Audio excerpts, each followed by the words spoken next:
A little bit of game show memories for you while I get ready So stand by, y'all.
What up, AB Media? Getting ready to start soon.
Off we go. What you're about to hear are stories told from each individual where nothing is off limits. Anything goes. This is Snowman Unfiltered.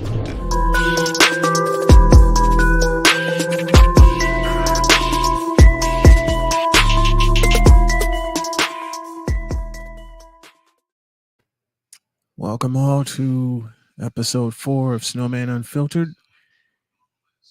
I had someone ask me a question, and the question they posed was, why are you restarting this series? It didn't go anywhere the first time.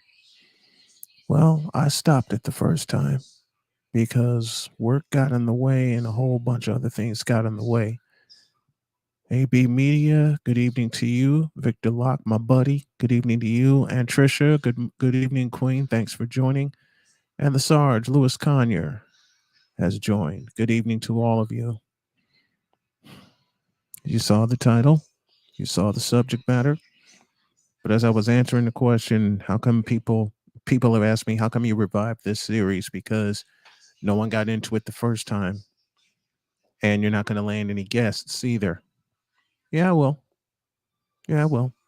I'm just kind of using this time to feel everything out and get my feelings out there. This is like an audio journal for me because I've had people I've had friends tell me, and thank you, Aunt Tricia, for that. You're absolutely right. Fuck whoever said that. And that's why I titled this the way that I titled it. I'm going to step away for a brief minute. So if y'all will allow me a brief minute, I will be right back.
I'm sorry about that. Had to had to answer a call to nature. And Victor, you're right. The ones who care for your health should be the only ones that matter, and y'all matter. Like I said, I had to answer a call to nature. I'm still dealing with some diarrhea issues. I had to talk with a dietitian today who's become my dietitian, and we're going to get this solved so I can get back behind the play by play mic soon. Very, very soon. Now, to the subject at hand. What does it feel like as a man when you get silenced by society? And what I mean is, simply put, why are men not allowed to dream? I should have titled it that, but why are men not allowed to dream and dream big? Well, what's up with that?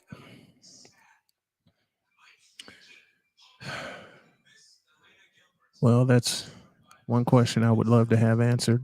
Thank you, AB Media, and thank you all for being patient with me. That's one question I'd love to have answered.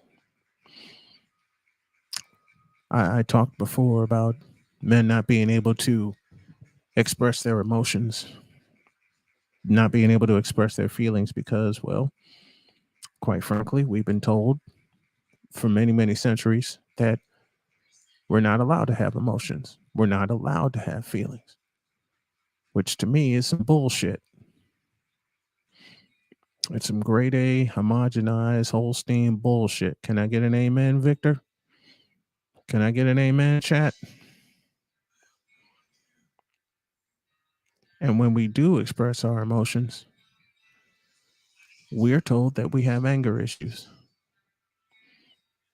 When we express what our dreams are and what we want to do in life, we're told to be realistic. If women are told they can dream big, why can't men be told the same damn thing? Thank you, Victor, and thank you, Trish. Why aren't we allowed to dream big? Why aren't we allowed to not only chase our dreams, but bust our ass to make them come true? Why is it more often than not called a frivolous chase? And yes, I had someone use that phrase on me. That what I'm trying to do, what I'm trying to accomplish, and they happen to throw in my advanced age because I just turned 50 this year, that I need to just be realistic and stay within this goddamn box that society wants to put me in. Well, fuck that box. I blew it up a long time ago. I blew it up the first time I took the play by play mic and called my first game at Chicago State University in 1995. And once I took that mic and I met Bill Baker, the voice of Northern Illinois, I knew I had a monster on my hands. I took a route that no one will ever take to get to where I am in my 27th year of covering sports, doing play by play. And thank you, Trish. The only box I'm getting in is the one when I die. Fuck that other shit. Yep. That's how I feel. And that's how I'm going to remain. I'm chasing this motherfucker until the wheels fall off. And if they fall off before I reach the top of that mountain, then I'll crawl my ass up to the top of that mountain. I got shit to do. I got dreams to chase.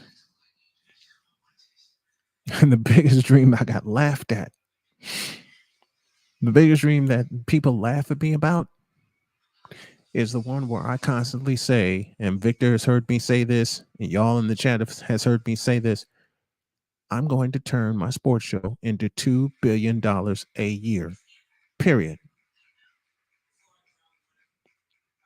I have people online tell me, well, you got to compete with ESPN. You got to compete with Fox Sports because they have the means to fund shows like that. Bullshit. Grade A bullshit. I believe when a man has a dream and he develops a plan, which is the one thing I have been missing for many years, is a bona fide plan. And I admit that I flew by the skin of my teeth for a long time. I know that. And you know something? I don't care. I learned a lot of shit along the way. I've dealt with a lot of bullshit along the way. And yet society wants to still continue to silence me and other men that are chasing their dreams as an entrepreneur. You know what? Fuck all y'all that try to stop us. I get laughed at, I get ridiculed because I'm not bringing in the big bucks yet. So I figure, okay, you want to make it about that? Cool. That'll be one of my focuses. And when I climb that first mountain to my first 7-figure year, don't reach out your hand because I'm going to slap it away. As a YouTuber that's growing popular,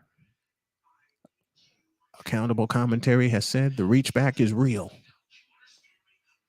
Because there are going to be people, and I know this for a fact, there are going to be people that are going to pop out of the woodwork when in a couple of years I turn over my first 7-figure season. And I'm going to do it in a couple of years. By the time I turn 55 years old, those 7 figures will turn into 8, and 8 will turn into 9 the next year, and 9 will turn into 10 the year after that. ESPN and Fox Sports are losing money because no one wants to pay for cable anymore. That's the truth. That's the truth. Nobody wants to, and that's me included. Streaming services are the way to go right now. And it's going to be the way to go. I use the example of the Los Angeles Kings and the Oakland Athletics. They've cut radio out of the equation. Sure, I got a radio station, but it's internet based. Ain't a fucking way this can't get done. But again, I bring up the rules of society, which I don't follow, that says, you have to be realistic. You just turned 50. You're disabled. Okay.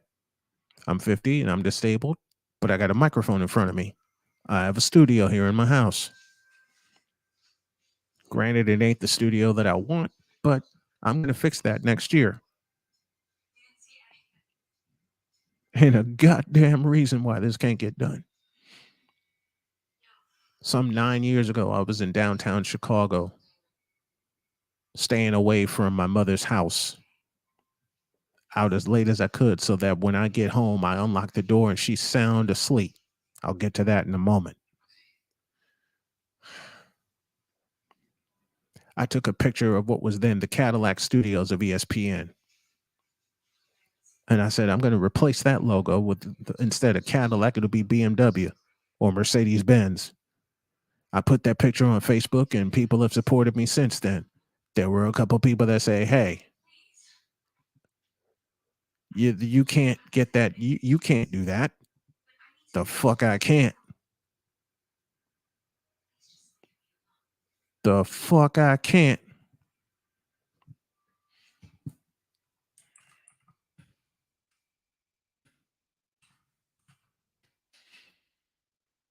I've had people tell me, and yes, I'm getting a lot off my chest right now. That's one of the reasons I revived Snowman Unfiltered. Like I said, I'm making this an audio journal, and I plan to have guests on it. I got you guys in the chat to interact with, and I appreciate you guys so much. And by the way, the partial reason for this mission is this right here.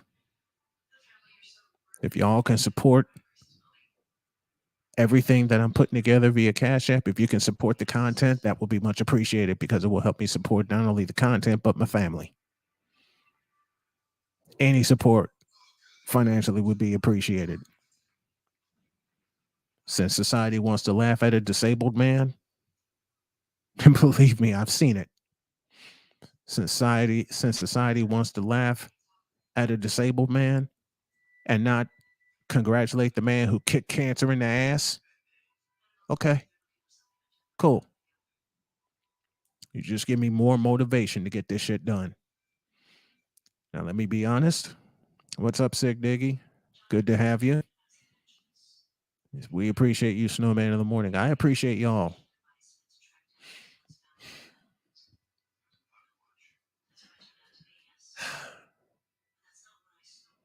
I will have my BMW or Mercedes Benz Studios. I will have expensive advertisers paying to be on this show, and it will be internet based. Am I talking to a couple of terrestrial radio stations right now? I certainly am. I most certainly am. And you know the best part about it? I'm at a point right now in my life, and it took me a while to get here, that when it comes to society's rules, I don't bend the hell out of them anymore. I break them all.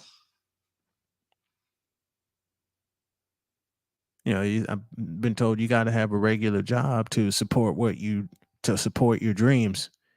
In many cases, that is true. I will allow that. I had that. I can't go that route anymore, given my condition. Am I going to try? Fucking right I am. Once again, am I going to try? Fucking right I am. I have a family to support. And the best way I'm going to support them is to make this is to make this dream a reality. It's like my wife says to me. She jokes with me saying, if you don't chase your dream, I'm going to kick your ass. But she has a message behind that, because she'll look me in the eye on a daily basis and say, look, you got a microphone, you got a company, you got a dream, chase it.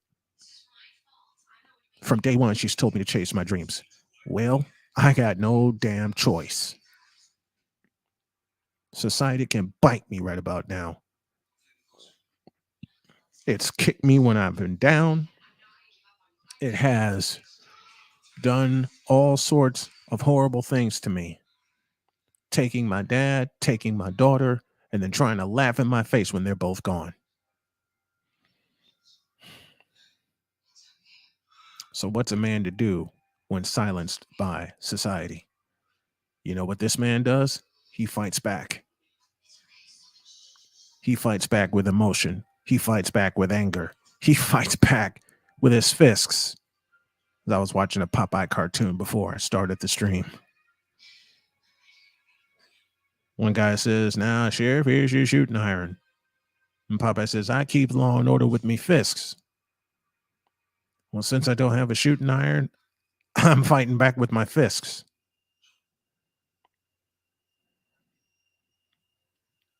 For once, I feel very, very strong in my ability. For once, I feel very, very confident in my ability. And I'm taking all this and running with it for the first time in a long time. Because frankly, when it comes to society's rules, I simply don't give a fuck.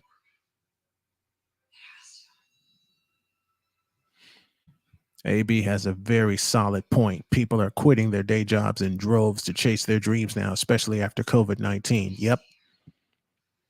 I told my wife this afternoon, I'm going to find a job that I can do remotely as well as do my show.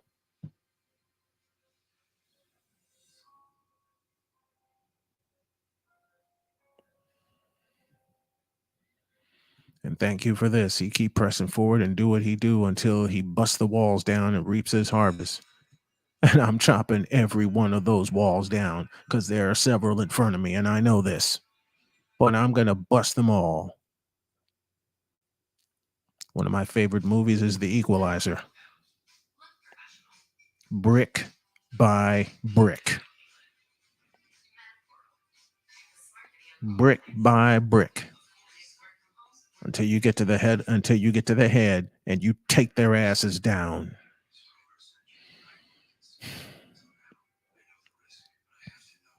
Yesterday I was so depressed. I was very, very down. My physical condition, feeling like I failed my wife, feeling like I failed my family. I just felt dead. I felt like I've run into the wall and I can't scale that bitch. Today, different story. Neither do I feel like I can scale it. I'm going to scale it, every last one of them. Or to borrow from Jimi Hendrix, I'm standing next to a mountain. I'm gonna chop it down with the edge of my hand. One of my favorite songs, Voodoo Child. I'm standing next to a mountain. I'm gonna chop it down with the edge of my hand.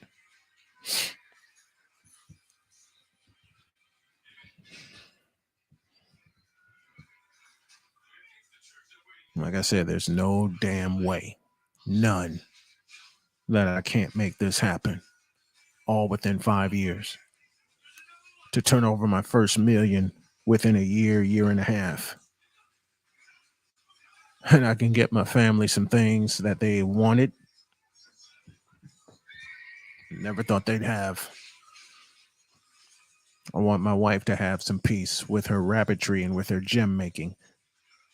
I want my daughter to have some peace with her video game making. And I sure as fuck gonna have my peace with Snowman Digital Media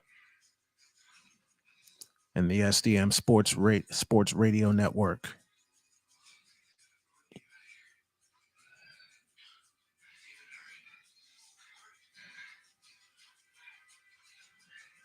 I've had a chance to do a lot of thinking. I've had a chance to do a lot of reflecting. And no, sick, I'm not going to set the guitar on fire. I'm going to set these naysayers on fire with every achievement that comes my way, that comes our way. Because it's us, it's a team effort. You guys are a big part of the team. You know, Dr. K is. My daughter Sonia, my daughter Cheyenne, my daughter Sam, my son Dakota, everybody, my grandchildren, everybody. Hell, my little niece gave me a picture. I'm going to turn my camera on briefly. Give me a moment here.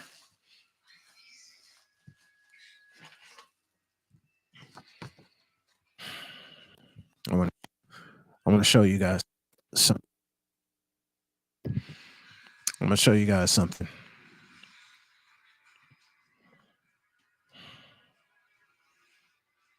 And I look like hell because I got my Batman shirt on. So give me a minute. Give me a minute.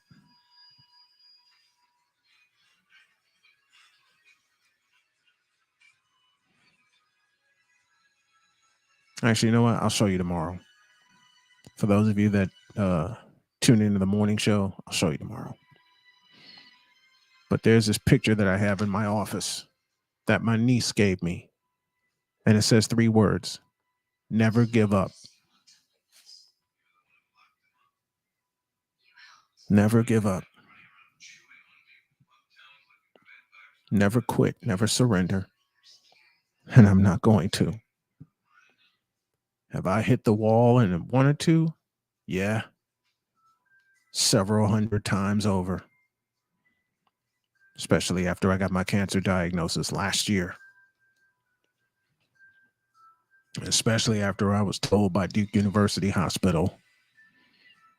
My wife was told, and she communicated it to me, that the tumor was inoperable. Wife said, fuck that shit. And she told me, we're moving back to Indiana so I can get some emotional help, so I can help you. And all that's happened. All that has happened. Y'all can support via Cash App or PayPal. It would be much appreciated. Hey, Pizzle, what's going on, my man?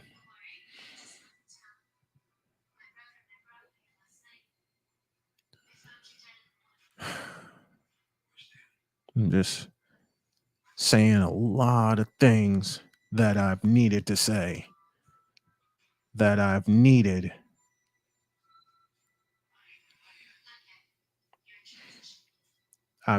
to get off my chest. And what I'm going to do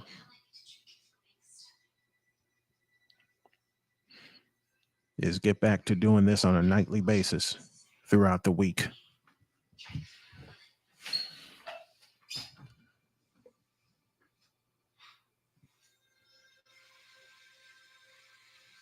Down below is the down below is the way y'all can support the show financially because we need it right now. We need it. I'm going to put this back up also.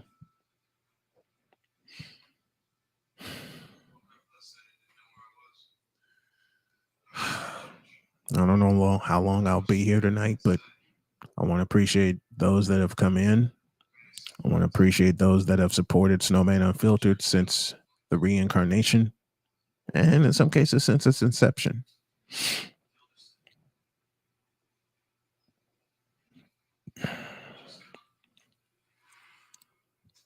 Really, really trying not to lose it and trying not to cry. But I can honestly tell you, there are some times where I just can't help it. I mean, at the drop of a hat, I'll start crying. And the first person I look for is my wife. And just crawl into her arms. And she'll say, "What's the matter, honey?" I'm just having a moment. I've had quite a few of them lately. Quite a few of them.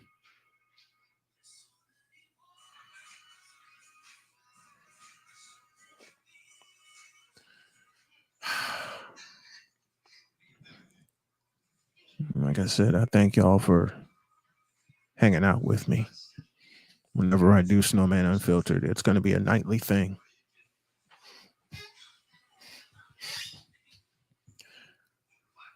But when men are silenced by society, they need to fight back and open their mouths and talk before we get blamed for having anger problems.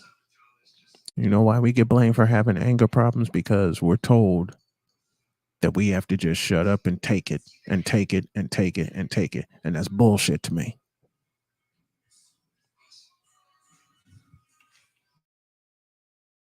That is some grade A bullshit.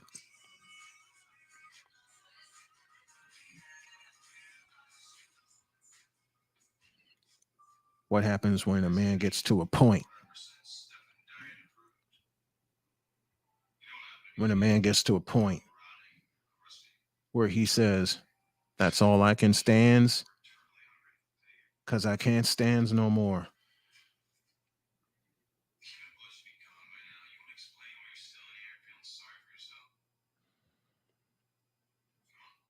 There's a lot of things I'm tired of. A lot. Been through about a seasonal depression myself. I came out the other side before my birthday, and I'm happy for that. It's a very therapeutic thing to just air your grievances. It is. It's very therapeutic. People don't realize how therapeutic it is.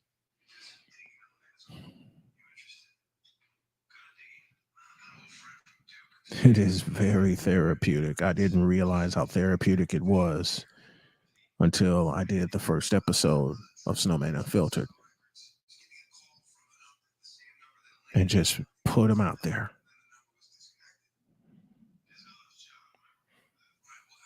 And just put them out there.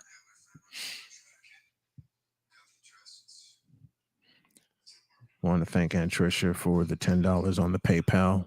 Very much appreciated.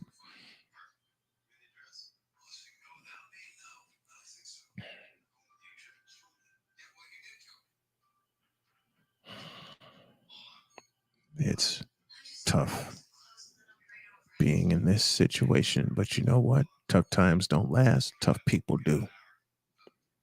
I truly believe that now. Why do I say now? Because there would be times I would believe it, but then something would happen that would knock me backwards. Let me just keep it all the way real. And thank you, A Pizzle, for the donation via the Cash App during the show today. That is very much appreciated.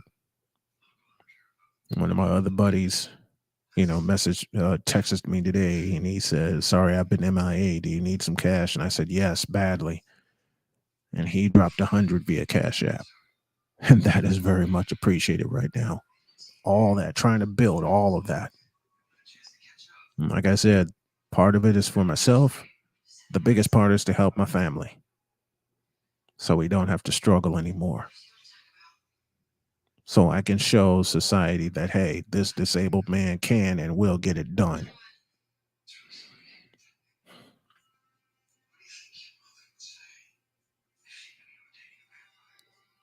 When a man gets to a point, like I said, where he says, "That's all I can stand.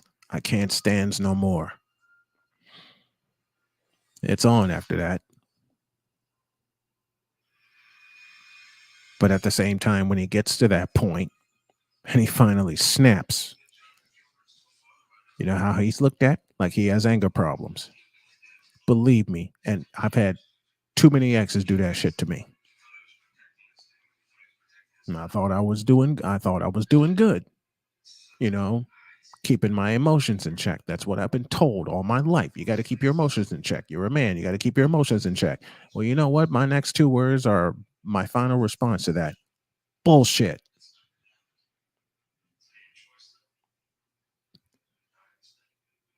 Let me say it the way Victor would say it.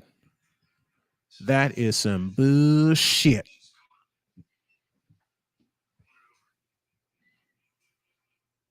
Struggle is real for all of us right now. However, there is strength and encouragement and unity. There most certainly is, Trish.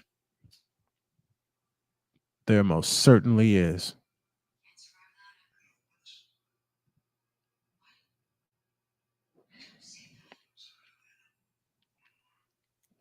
It's stupid to think otherwise. Very stupid to think otherwise.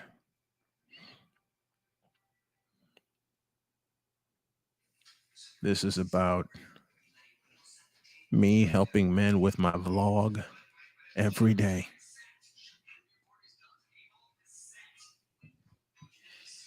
And BGS joined me this morning.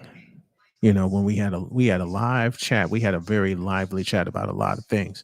And that's the segment I'm going to work into the program, into the show, just like I do here with the nighttime show.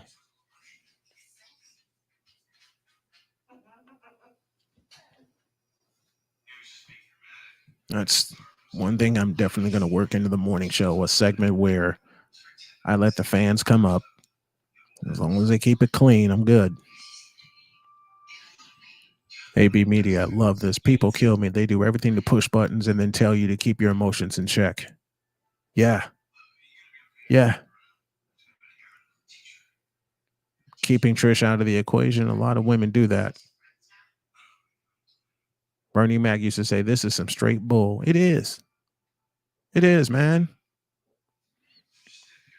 Hey, Pizzle, that was a fun chat this morning. Yeah, it was a wonderful chat this morning. And we're going to do it again and again and again and again. Hell, that may be hours 3 and 4. Don't know. Thinking about it.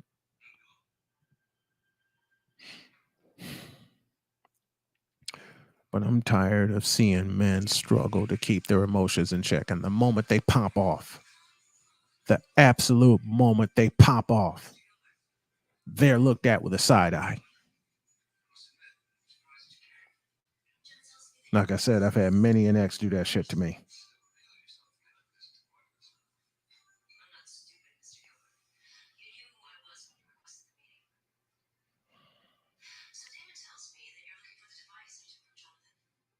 The moment we pop off because we're tired of taking this shit. "Oh, you got emotional problems. I don't want to be around you." Then, bitch, you shouldn't have pushed my buttons in the first place. Let's keep it all the way real. This is something wife and I have talked about so many times over.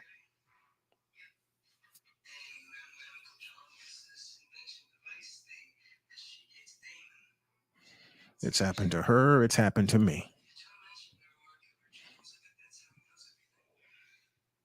Well, guess what, Trish? You're talking to one. I'm tired. I'm pissed. I'm determined. I'm all of that and then some. Because when people say to me, you can't, I say, watch me, motherfucker. Not only I can, but I will.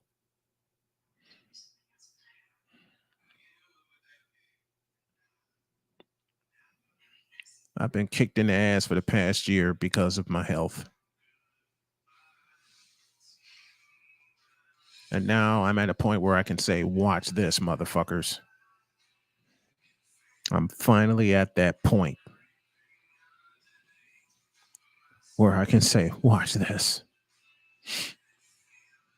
Ain't no way. Like I said, I will have my days. I will have my moments.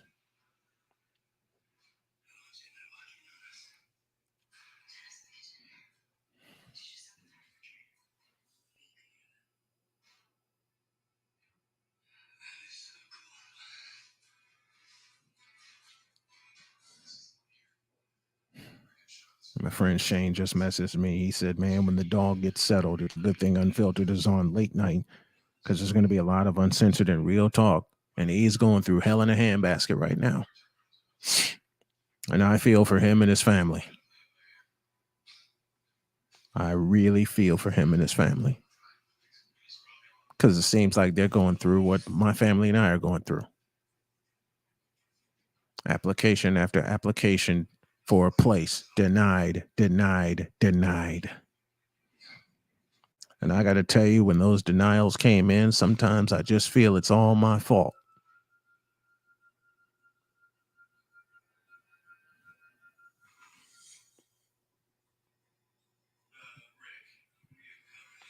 I have my days and my moments too, but you can bet I'm not going to apologize for any of it, nor should you. I'm not apologizing anymore for having moments. I'm done apologizing. I'm done. I'm absolutely fucking done apologizing for having moments.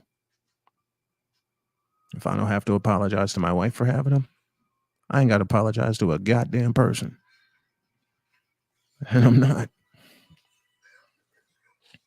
Hell, Jody has said to me, will you quit apologizing for being human? She's also said to me, will you quit apologizing for being real? And she's right.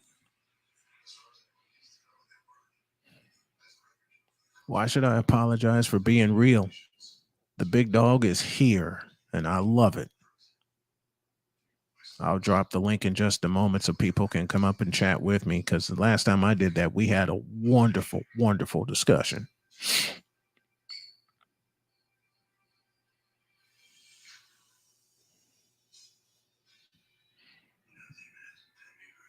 You want to talk about a man that's going through shit? This guy right here, big dog, Shane Lake, going through hell in a handbasket right now, like I said a moment ago.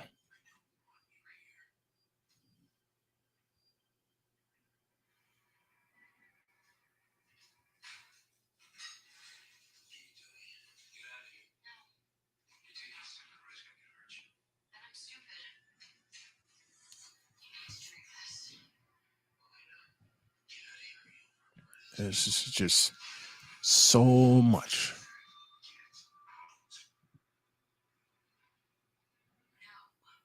That, I said it earlier, I'll say it again. There's only so much a man can take. You wonder why our fuses are short? You wonder why our strings are short and our reins are short? Let me find what. This right here. Do everything to push your buttons and then tell you to keep your emotions in check. And the moment you pop off, I'll say it again, the moment you pop off, the moment a man pops off, No matter what he's going through, he's told you have emotional issues. Fuck you.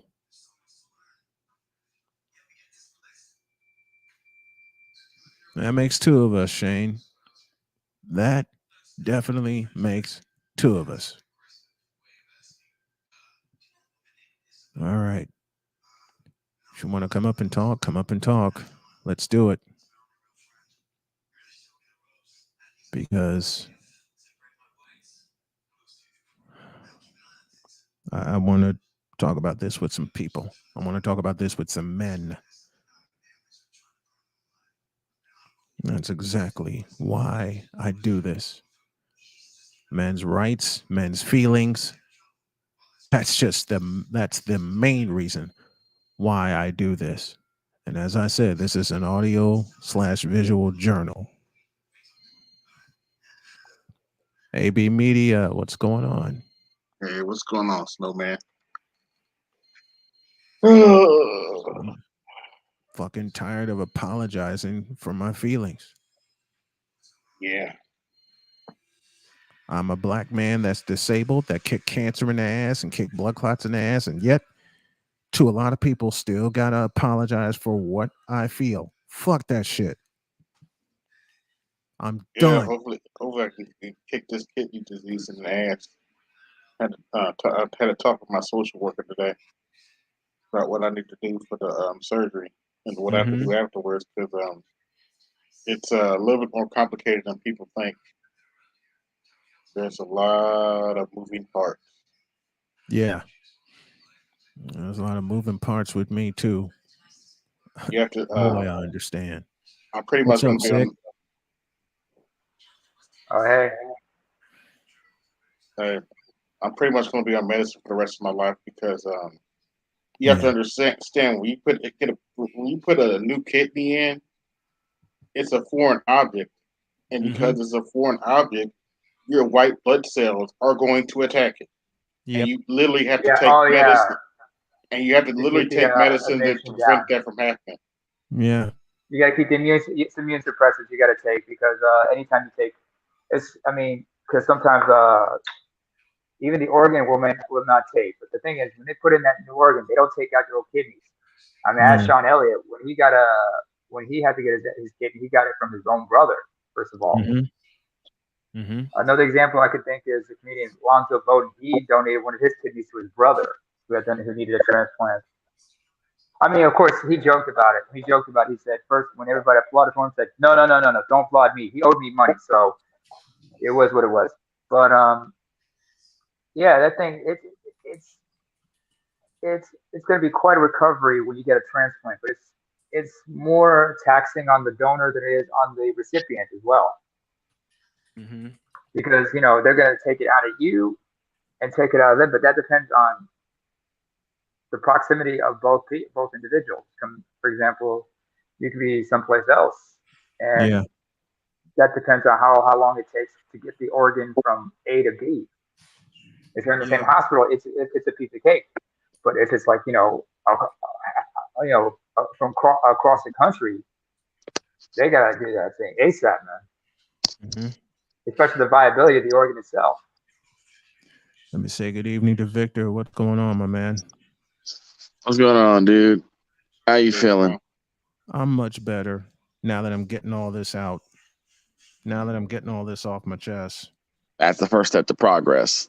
Yep. Putting it out, because that's the biggest problem. Particularly when you said, "What do men do when they're told by society to shut down?"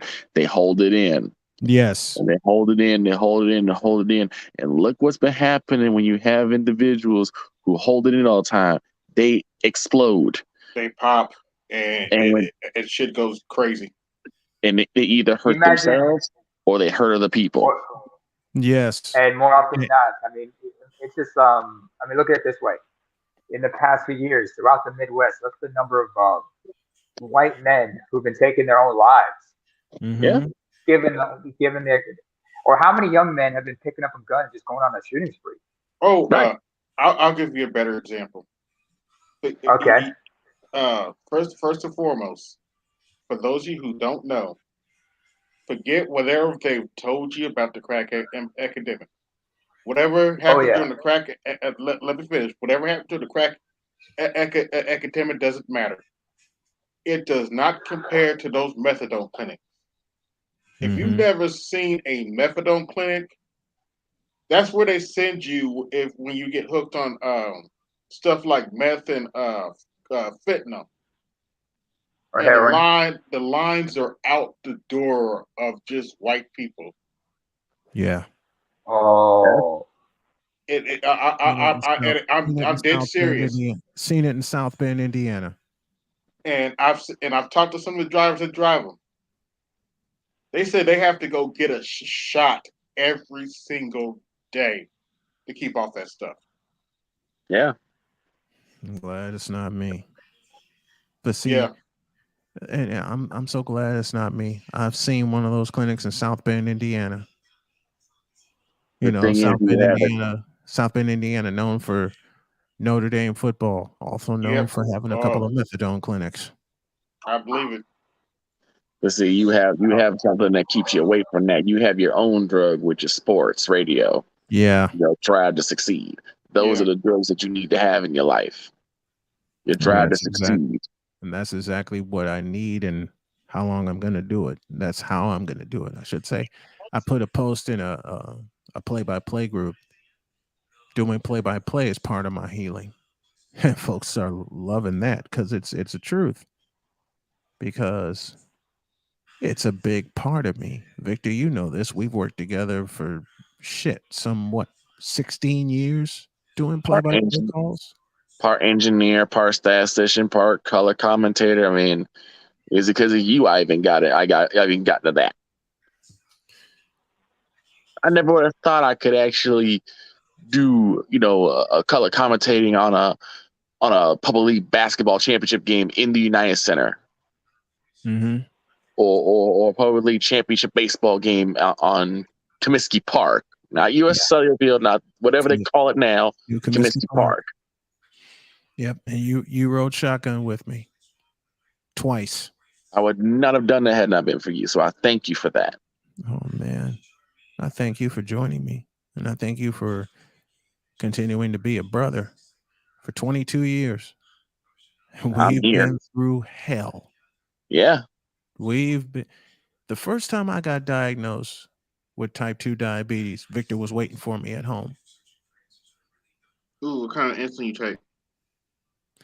I got two types that I take, one fast acting and one slow acting. I take the slow acting at night to help keep everything calm. What's the fast acting? Humalog?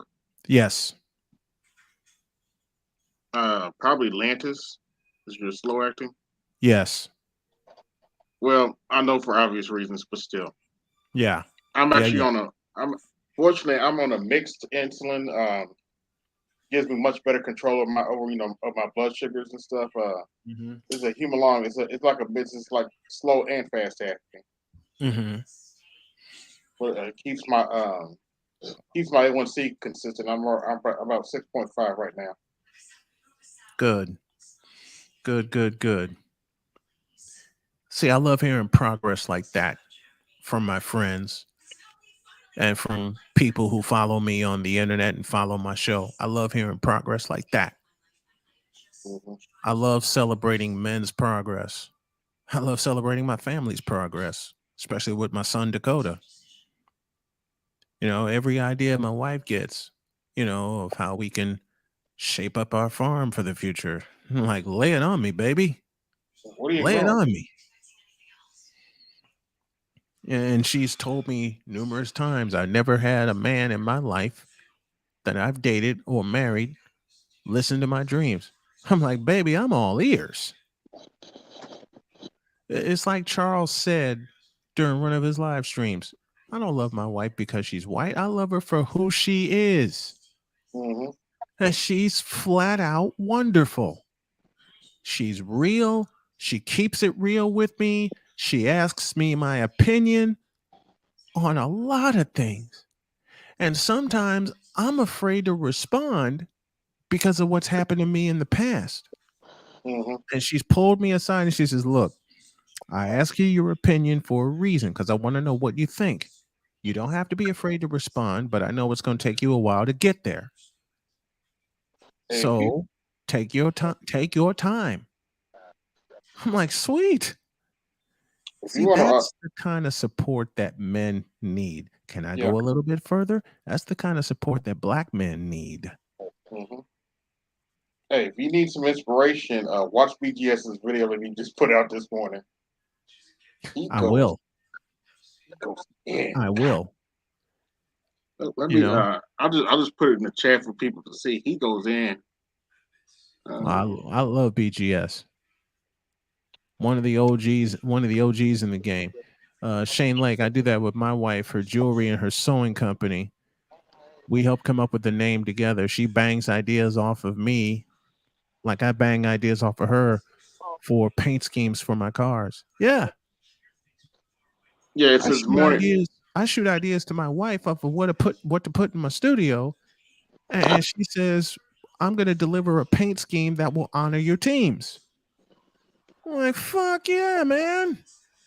But she also suggested, if we get a mobile studio and we travel for a year, we're going to set up the box with automatic green so you don't have to worry about setting up poles for your green screen. I never would have thought of that shit. Yeah. Honestly, I never would have thought of that. Just don't wear anything green. Just don't wear anything green. No, I can't. I can't wear my Batman Okay. shirt like I did this morning. hmm I definitely can't. I definitely can't wear that. I gotta wear when I'm on camera. I know I gotta wear dark colors so everything hmm will come through okay, and Yeah. that's fine. The lightest I can go is my Carolina blue shirt because even my Hawaiian shirt will give the camera some problems until I get a new one, and I Yeah, will the have a way new light one. Okay. bounces off certain colors. Yeah, you're right. Yeah, yeah, Mm. yeah. So I gotta I gotta wear dark colors. I'm gonna dip out, boss man. We got a lot to talk about when the time comes. Much love to you. Love you, Shane. Love you very much. But yeah, I It's like I put said BG. on one of my other earlier episodes. It is not a bad thing for one man to tell another that he loves him. Yep. I tell Victor that every time we talk on the phone. Yep, Love you, man. every time. I tell the brothers I and mean, come on. sisters in the chat that all the time. No, man. You remember what I said last time about that topic? How some guys are so insecure about their own Yep. masculinity and their own Yep. sexuality, for that matter, because Mm-hmm. when they say "I love you, man," they always have to add "no No homo" homo. because And that's they're bullshit. always scared.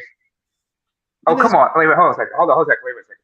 Snowman, have you ever listened to BGS's hangouts? Because you're saying the BS word all wrong. It's supposed to be bullshit. oh, You understand what I'm saying? I said it Victor style. He's from Jacksonville, North Bullshit. Carolina. That is some bullshit. Or we can, you know what? You know what? You know what? I think we should go like Birdie. Just go like, this is some straight bull. It is. Bull. It is.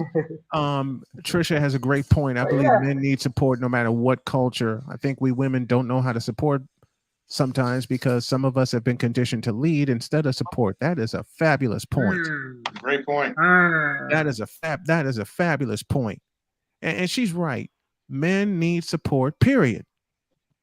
Which is why most black men Take have. race and culture out of the equation. Okay. Take race and culture out of the equation. Men need support, period. Is it needed more with black men? Yes, it is. Let's just be real. But it's like Trish just said, men need support, period. Period. That's why we need to have that's why men's groups, fellowships, guys always need to have their friends. That's why friendship is deep for men. It is. And like I said, Victor and I have been friends 22 years. I mean, I don't know if you guys might remember this before the whole Me Too shit that just dragged him by the ankles and destroyed much of his legacy until he rebuilt it. But Bill Cosby back in 2015 had a comedy special on Netflix, Mm-hmm. and I remember watching that. And he talked and explained the difference between who is a real friend, who's not a real friend. Like men Yeah. sometimes refer to their wives as their friends, but he said No, my friend Joe, that's my friend. Because Joe will come help me out if I get stuck in the mud at 3 o'clock in the morning and I need a tow. And there's no way I can. And I have low bars and I can't get AAA to come and Mm-hmm. get me ASAP. Mm-hmm. That's it. You I call know. my wife. She's probably like, you gotta call. You gotta go call Joe, right? Mm-hmm. Right. Mm-hmm. Actually, something similar happened to me when I was working UPS. Train I was taking to get home Uh was huh. stuck for about 30 minutes to an hour. By the time I Uh got huh. to the train station, the last bus that was going to take me home was gone. Mm-hmm. I called Brian. I said, "Hey, I know I don't answer this, but I'm in a jam." He said, "What's wrong?" I said, "The last bus home just passed." And for some reason, his dad was still up. Mm-hmm. Pop was still up. And Ryan said, "I'm on the way." That was it. Mm-hmm. I'm on the way. And I didn't have my car back then, but I had my driver's license. And dad just happened to be up, and he said, "What's the problem?" And I said, "Dad, I need to borrow the car because Victor is stuck. Look on top of the television." I grabbed the keys and took off. And he said, "You be Hey, don't safe forget your with." jacket, son. He Don't said, "You forget your be jacket. safe." He said, "You be safe with him and my car." I said, "Yes, sir." And I flew out of the house because I knew the clock was ticking. And I said, I called Victor and I said, "Victor, I'm on my way." Mm-hmm. Just like once, I think Victor got in a fight with his dad. Yep. He called me. Oh. He called me and he said, "Brian, I got a problem. Talk to me." Well, I got to find a hotel to stay because I'm being kicked out of my dad's house. Wait, what? You see, yeah, a lot of things happen. Like, bring your ass out here to Gary. I don't want to hear any excuses. You pack what you need and drive your ass out here right now. And Victor said, "What?" I said, "I'm dead serious." I said, Oh I am dead serious." He said, yeah. and Victor said, "Brian, I have nowhere. You have a place now. Bring your ass out here." Hour later, Victor was out at my place and Victor started crying. I walked up to him and I gave him a big hug. I'm like, "Victor, I got you."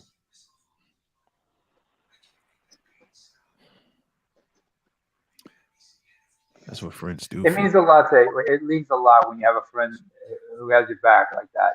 Very few of us have Hmm. friends because you know, a lot of us are always afraid to open up to certain people because we can't trust them because we're afraid they're going to use that against us later on.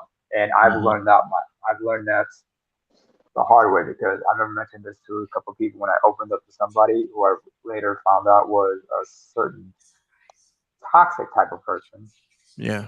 Because when I explained to them that I was diagnosed with this, that, and the third, and I said, "Dude, you realize I'm mentally ill?" He just dismissed it. He just said all this condescending shit. He even said he didn't tolerate me. He no longer he Hmm. couldn't tolerate me.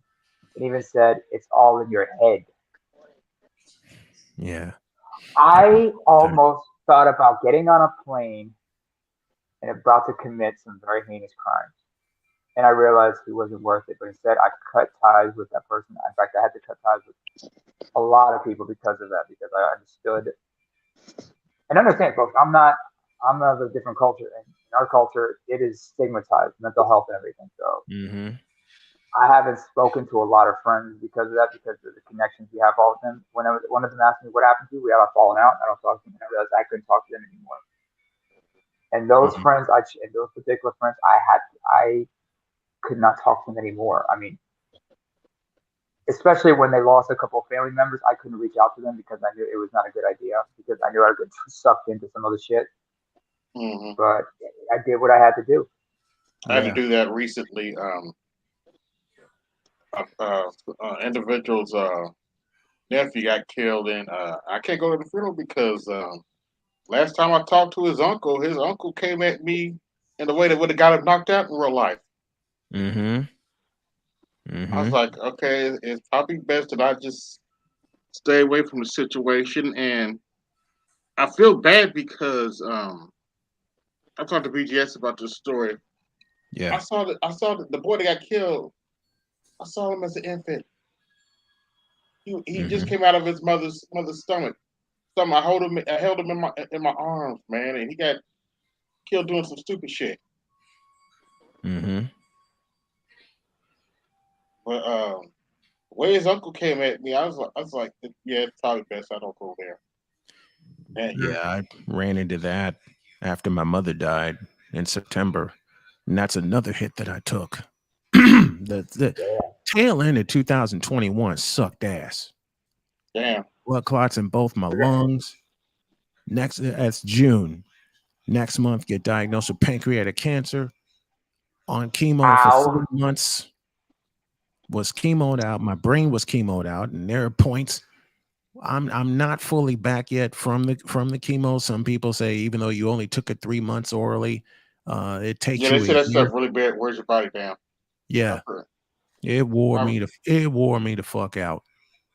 It kills everything, not just the cancer. It kills all the healthy cells, everything. That's why chemo should be seen as only like a last resort. There has to be Yeah. alternative remedies to battle this shit.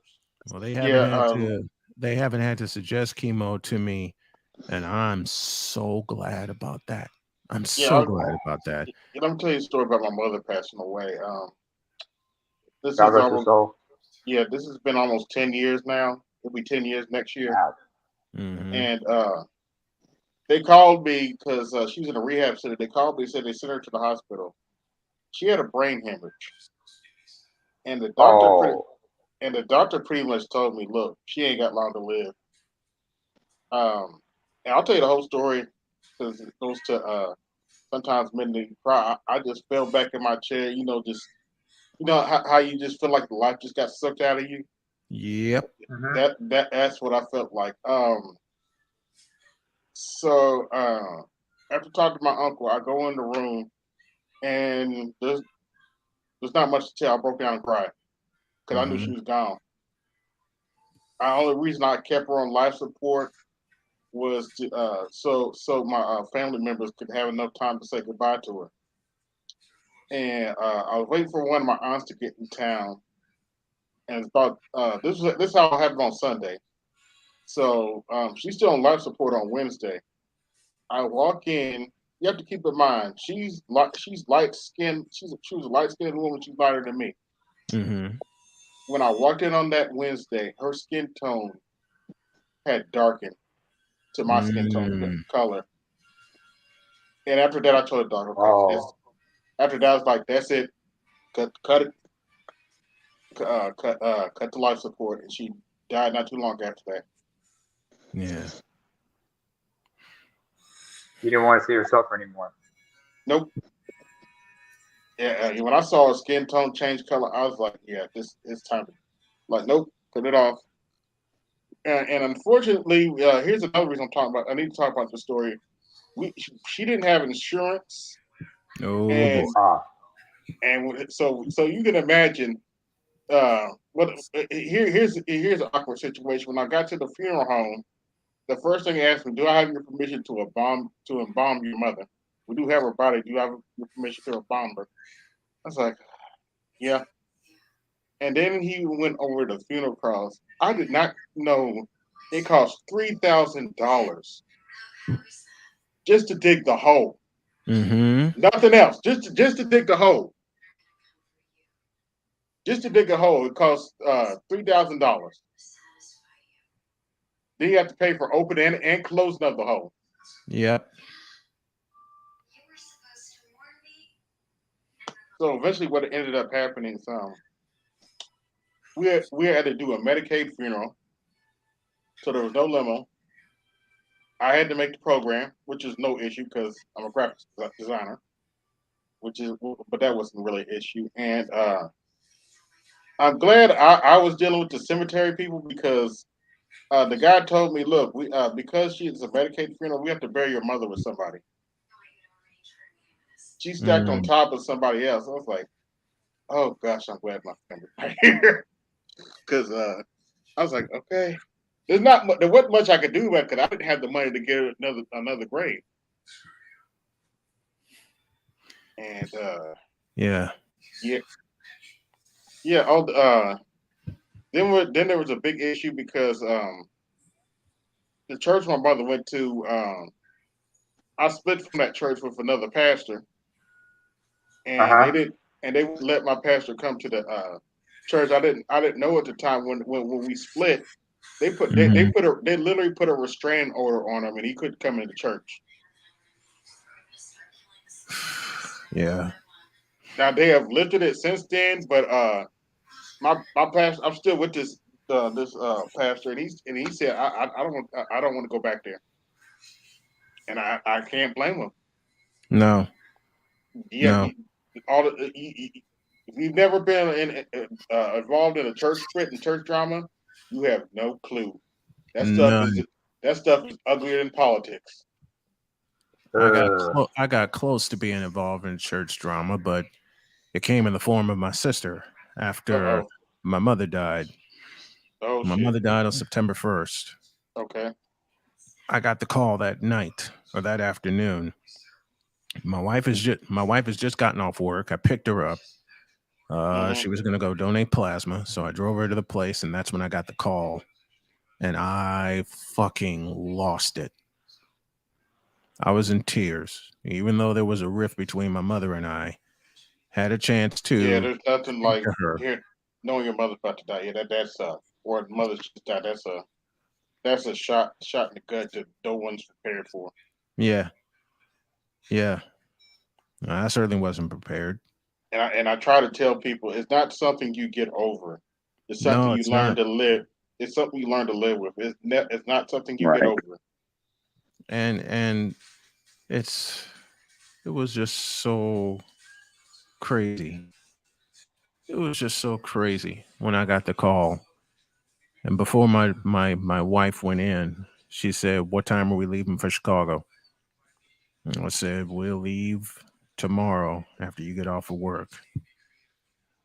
And she said, "All right."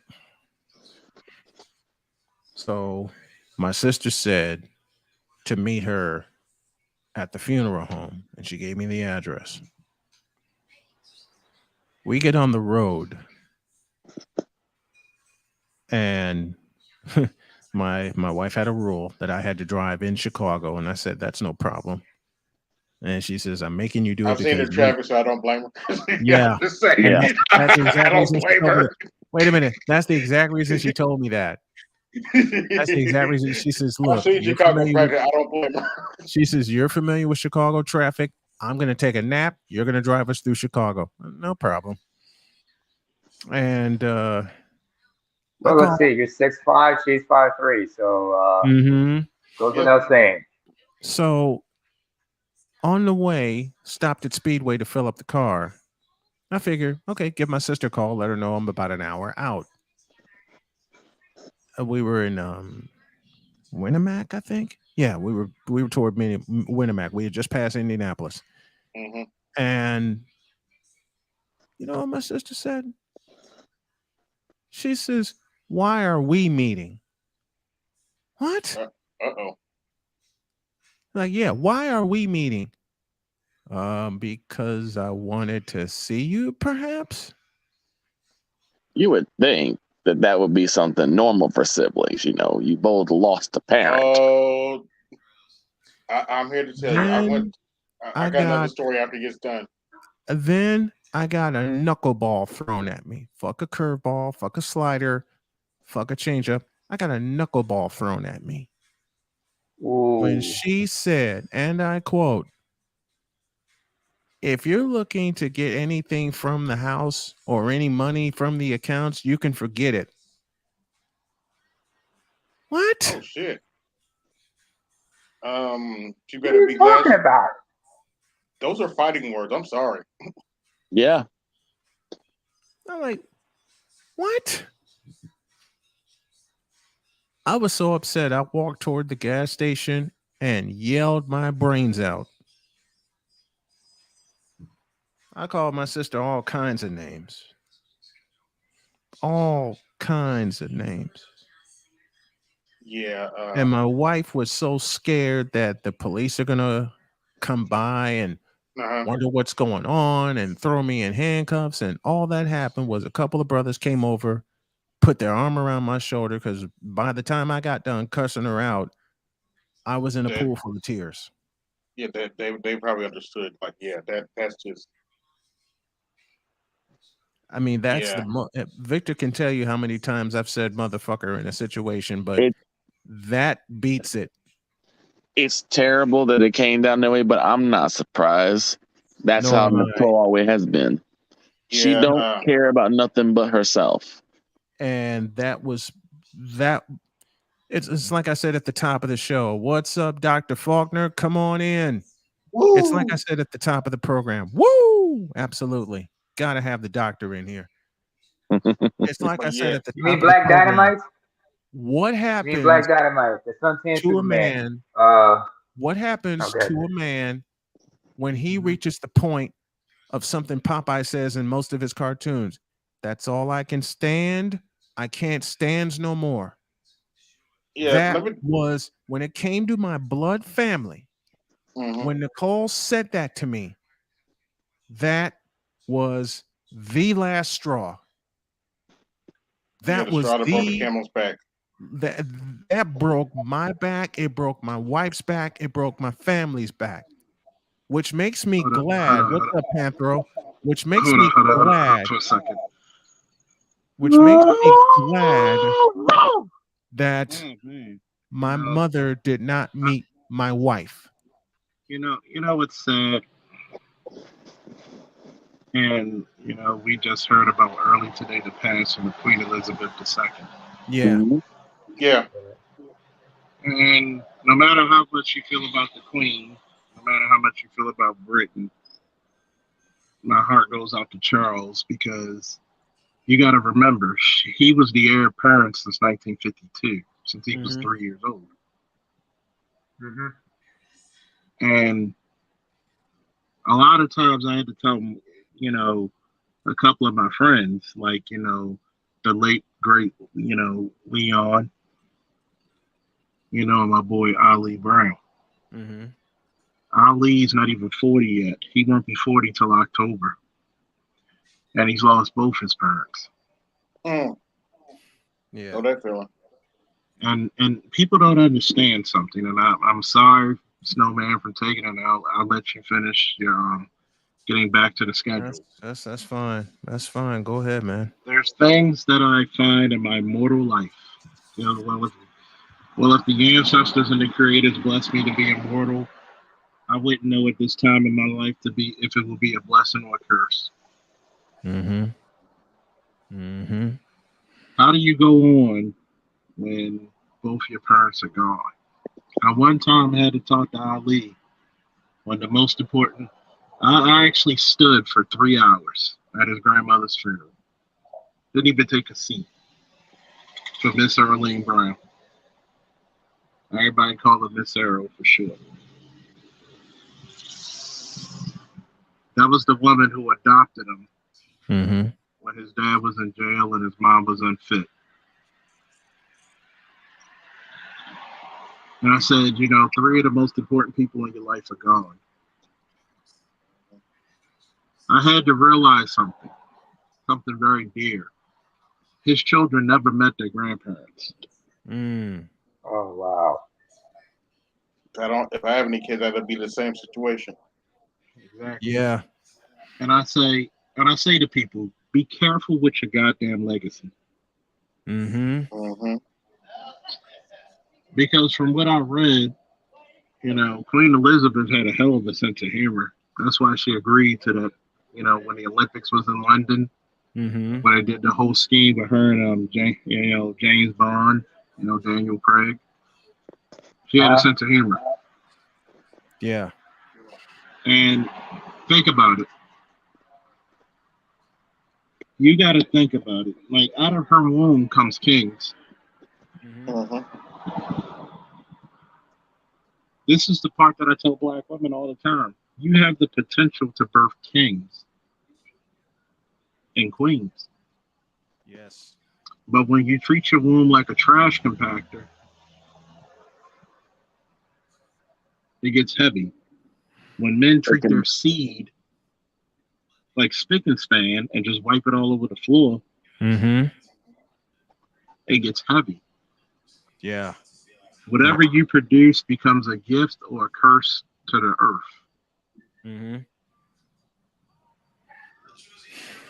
I don't know if I'm going to be a strong man. People, for most people, they say I'm a brave man.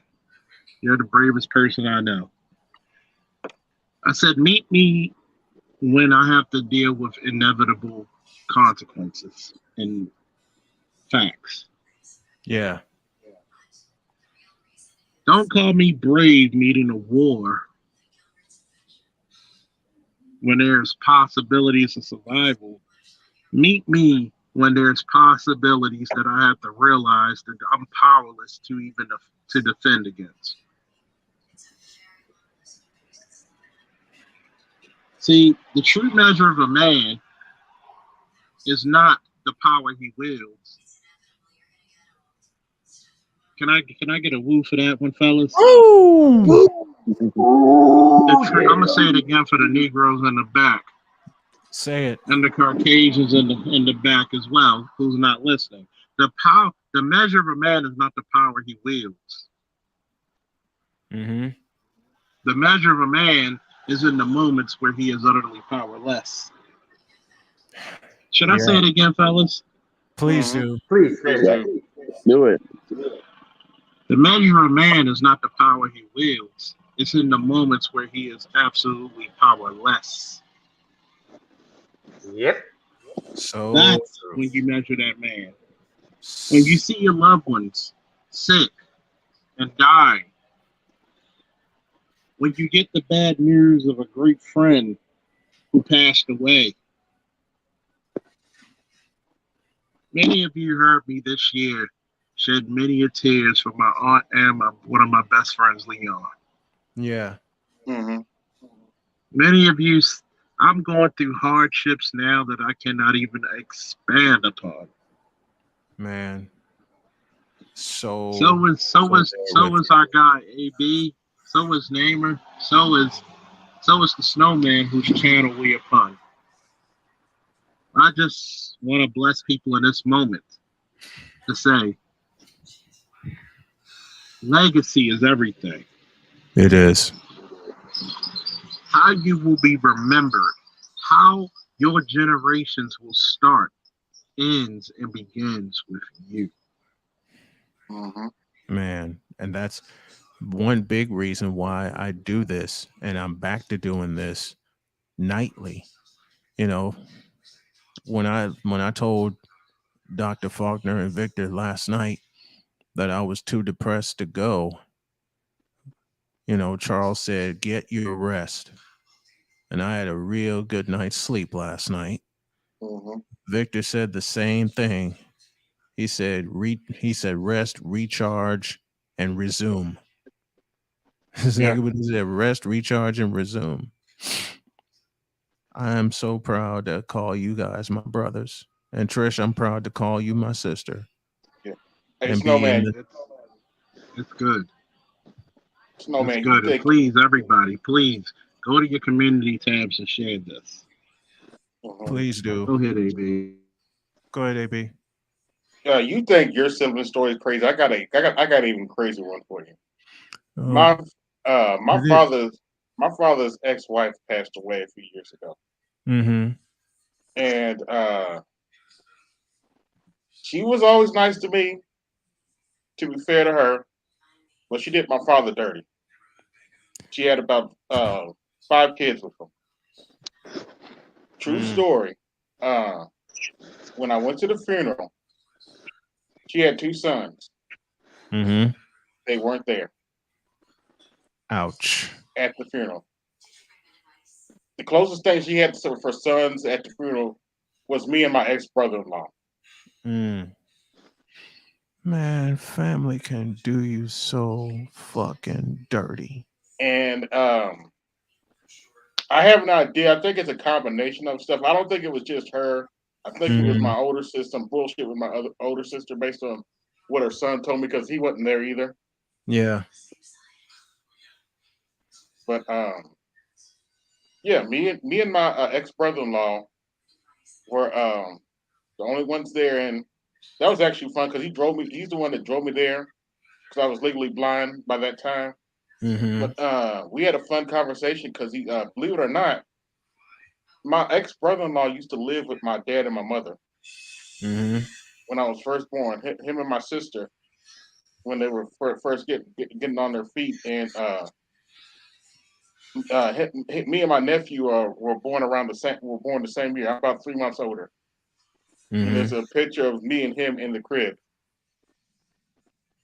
And by the way, this is the same nephew that's married to a white woman who happens to be married to a white woman, and they've been married for 11 years. So and got 4 kids, so it works. Yeah. I mean, And you if you look gotta. at the kid, if you look at his sons, they're lighter skinned, but they look just like him Uh, and have different hair, of course, but they look just I'm, like him. I'm Like gonna yeah, just, I'm gonna just tell you one thing, and I hate to be taking over the show. go ahead. You know what they say? God gave you family. Thank God you pick your friends. Mm-hmm. Hmm. I've told Charles this. I've discussed it on this here program, and to anyone that's in the chat that just got here, welcome. And if you're feeling generous, drop a cash app for the snowman and his family. It would be truly, truly appreciated. Hmm. But it's like I told. I'll repeat what Charles said on his show about my marriage. I love my wife for who she is. Period. Hmm. And it's like what Charles says all the time to men, especially to black men. Go where you're celebrated, not just tolerated. Yep. And we got the Sarge in the house, Louis Conyer. What's up, man? Yo, what's up? What's up? Here to support. What's up, I everybody? appreciate it. I appreciate it. How's it going? Marvel 318's in the house with us. If you're here for the first time, don't forget to drop a like and subscribe to the channel. Yes, But sir. Snowman Unfiltered will be on 5 nights a week beginning next week because Oh I yes. have to keep this conversation going. This is a Yeah. conversation. These are conversations that were not had until Charles started having them and until I started having them. Hell, Charles and I had a conversation about this together 7 years 7 years ago. ago. Mm. I swear to God, we need Matt. We need Matt Shanahan, and shout out to Matt because he just was doing a catch wrestling seminar that Yeah, I caught on YouTube, yeah. and Well, we Trish has gotta got to read. go. Thank you, We Trish. gotta Thank you, read. Trish, for joining, and thank you for the PayPal. Very much appreciated. Get some rest. You know, Have a good night, I'm gonna Patricia. start calling. I'm gonna start calling me, you, and Matt the reverse Rat Pack. There you go. You know, And Matt, and it's Matt's funny. Matt and I are going to tape a conversation Sunday, and I'm going to get him on with us live so we can do what we did 6 years ago and just have a Yeah. hell of a conversation and a hell of a time. Oh yeah, and it's But funny because it's go ahead. I was like, man, I can't wait to get back. And if he needs me to do seminars for wrestling and catch wrestling, hey, I'm down, and I'll teach what I know.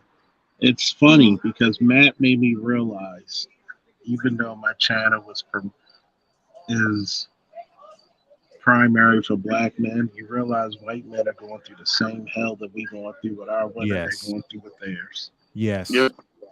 the same kind of hell. And you talking about a The guy exact same who kind. was a collegiate college wrestler, Mm-hmm. pro wrestler, coach, seminar. Nothing was ever good for his wife, who he divorced. You try to, Good thing he left and her then. it's yeah, and it's funny because he just wanted his daughter, Mm-hmm.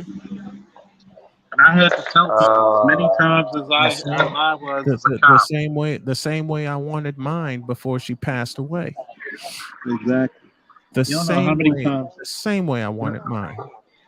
You don't know how many times I had to, as a police officer in the city of Baltimore, I had to remind mothers either give your daughters to their fathers or they're going to be looking for love in all the wrong places. Oh yes, Absolutely.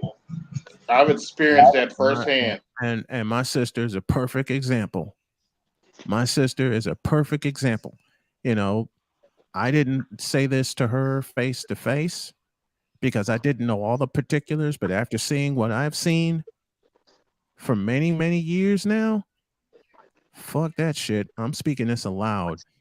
My sister is a perfect example of looking for love in all the wrong places, and then a child pops out, Oh, which is my nephew.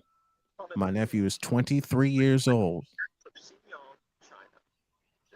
He's If you don't, 23. Remington is 23.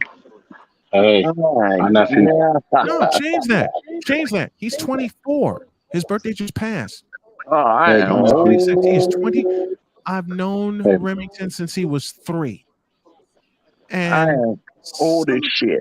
things, some of the things that both my sister and my mother said to me, and people say, well, you shouldn't be talking about them. Why the fuck not? I'm getting a lot of shit off my chest.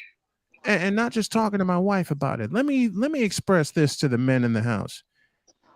One thing my mother said to me, which to this day motivates me and pisses me off at the same time, is that Remington needs a male influence, not that you would do anything. What? then why are you coming to me? Why are you telling me this? That's Then why are you wasting my time if you think I'm not going to do Why the anything? fuck are you telling me that? See, I really believe, I mean, God rest her soul, but let me be real here. I really think in my adulthood, my mother said some of the shit to me that she did to push my goddamn buttons. it. Could be Push her my, own. It could be her own backwards way of trying to move. Because I know people who do that. They try to motivate you, but they don't realize that the things that they say can that's not It's counterproductive. motivation. right. But what That's I'm not saying is that they don't that's realize that the things you say can carry adverse effects. Yep. yes. Yes. So what I you mean, think might be Resent, motivation may cause a person to give up. yeah, or resentment snap. and resentment and utter rage. Man, Contempt. since I had that's one of the comments that was laid upon me. This one, Charles, I think I told you, but I'll tell everybody here. Um, I was watching a basketball game, Bulls and Nets, and they were playing game 7. I'm in the basement, living with my mom at the time, and mom opens the door, comes down a few steps, and she says, "What are you doing?" I said, "I'm watching a game between the Bulls and the Nets." She goes, "Aren't the Nets owned by Jay-Z?" I said, "Well, he's a part owner." Yes. My mom says, "I wish I knew someone that could make money like that." So I'm like, "Hey, mom." Oh, I said, "Mom, you're looking at him." You know what my mother did? She laughed and she walked away and slammed the door. Let me repeat that for everyone in the back seats of old Market Square Arena. Oh, gee, yeah. Ooh. She laughed after I said, "You're looking at him." She laughed and then she walked away. And she who wonders was why. it? I know she's looking down. God bless you, but she wonders why I was so pissed off. The when I moved back home after the situation went down with my daughter and I was forced to leave. I was forced to leave my family at the time. First thing mom says to me, "Did you get a DNA test?" I mean, hell, I called her over the phone and told her about Donna, and only thing I got was, "Are you going to be there for her?" Not a congratulations, not a welcome, proud papa, nothing. Wait a minute. Wait a minute. Hold on, Snowman. She asked if you got the DNA test. Now Yep. that is understandable. That's understandable. And yeah, I have to play devil's advocate on this one, but that's understandable because there's this issue of paternity fraud. That's the issue. If you Yeah. know what I'm saying. Yeah. But But the thing about, are you going to be there for her and everything? This is not her place to be asking you that question. These are questions that Snow Senior should have been asking you, not her. Pop and should have been looking at you like, and William Otis Snow Jr. wouldn't have asked me that question because he knows me. And I say knows in the present tense because I have so much of my dad in me. mm-hmm. I have so much of my dad in me. Mhm. William Otis Snow Jr. would not have asked me that question. William Otis Snow Jr. would have said to me, "You're going to be a great father," and he would have said, "Congratulations." I didn't even get a congratulations from my mother nor my sister. What does that tell you? It told me a lot that day. March Yeah. 6th, March 6, 2013, the day my daughter was born. Day after, I'm cleaning up the apartment in Indianapolis, getting ready to bring my baby home. I didn't want to call my mother because I knew what the reaction would be, especially if I sent her a picture. I Mhm. sent the folks at You don't want. Roosevelt University a picture first. And I said, I would be there for the softball doubleheader, but I got a pretty good reason why I'm not going to be. This is Donna Marie. All the guys I worked with at Roosevelt said, congratulations and welcome to fatherhood. DM Snow. Hey, Snowman. Hey, hey, I got a question, if you don't mind me asking. go for it. From what I'm hearing, was your mother a very bitter woman? Late in life? Yes. Uh-huh. Yeah. See, you She know turned one. that. I can point to the day where that leaf turned, June 12th, 2007. Significance, my Ooh. dad's death. Um, well, you know what a lot of the problem be a lot of times, especially with women, when they become bitter and traumatized, whatever point of life, they Mm-hmm. have a tendency to lose their humanity, and when that happens, they don't respect yours, and they have a tendency to suppress your humanity in Mm-hmm. order to take advantage of you.